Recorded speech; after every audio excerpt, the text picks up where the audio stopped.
How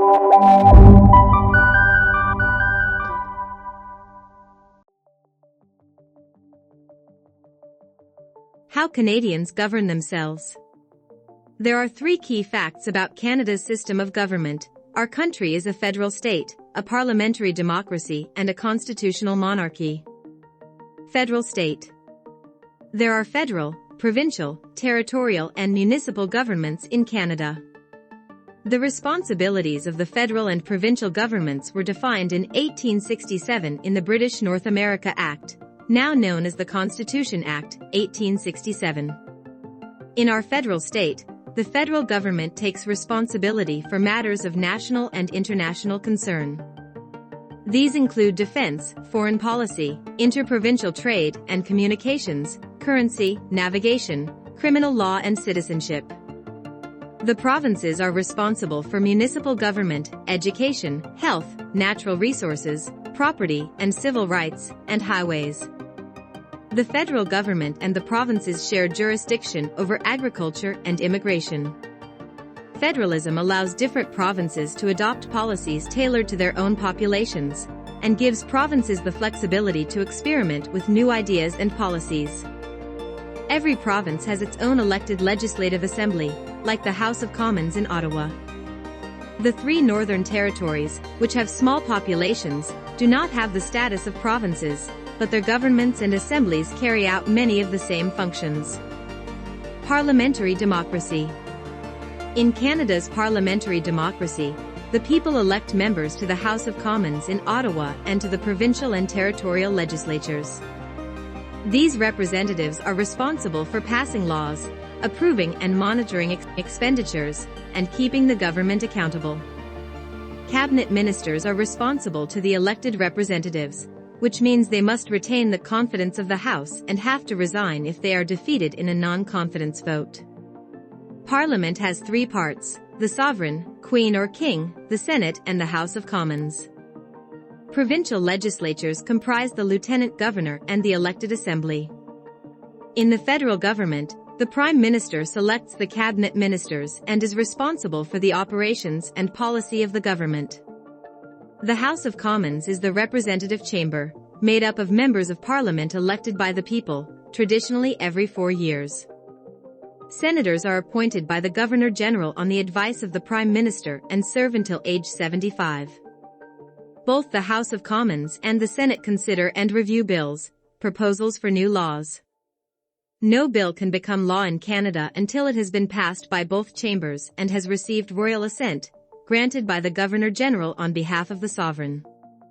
Making laws. How a bill becomes law, the legislative process. Step 1: First reading. The bill is considered read for the first time and is printed. Step 2: Second reading. Members debate the bill's principle. Step 3: Committee stage. Committee members study the bill clause by clause. Step 4: Report stage. Members can make other amendments. Step 5: Third reading. Members debate and vote on the bill. Step 6: Senate. The bill follows a similar process in the Senate. Step 7: Royal assent. The bill receives royal assent after being passed by both houses. Living in a democracy, Canadian citizens have the right and the responsibility to participate in making decisions that affect them. It is important for Canadians aged 18 or more to participate in their democracy by voting in federal, provincial, or territorial and municipal elections. Constitutional monarchy. As a constitutional monarchy, Canada's head of state is a hereditary sovereign, queen or king, who reigns in accordance with the Constitution, the rule of law. The sovereign is a part of Parliament, playing an important, non-partisan role as the focus of citizenship and allegiance, most visibly during royal visits to Canada. Her Majesty is a symbol of Canadian sovereignty, a guardian of constitutional freedoms, and a reflection of our history. The royal family's example of lifelong service to the community is an encouragement for citizens to give their best to their country.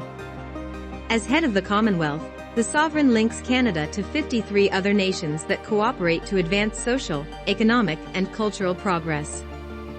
Other constitutional monarchies include Denmark, Norway, Sweden, Australia, New Zealand, the Netherlands, Spain, Thailand, Japan, Jordan, and Morocco. There is a clear distinction in Canada between the head of state, the sovereign, and the head of government, the Prime Minister, who actually directs the governing of the country.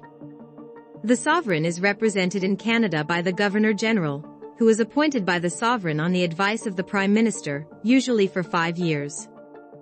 In each of the 10 provinces, the sovereign is represented by the Lieutenant Governor, who is appointed by the Governor-General on the advice of the Prime Minister, also normally for 5 years. The interplay between the 3 branches of government, the executive, legislative and judicial, which work together but also sometimes in creative tension, helps to secure the rights and freedoms of Canadians. Each provincial and territorial government has an elected legislature where provincial and territorial laws are passed. The members of the legislature are called members of the Legislative Assembly, MLAs, members of the National Assembly, MNAs, members of the Provincial Parliament, MPPs, or members of the House of Assembly, MHAs, depending on the province or territory.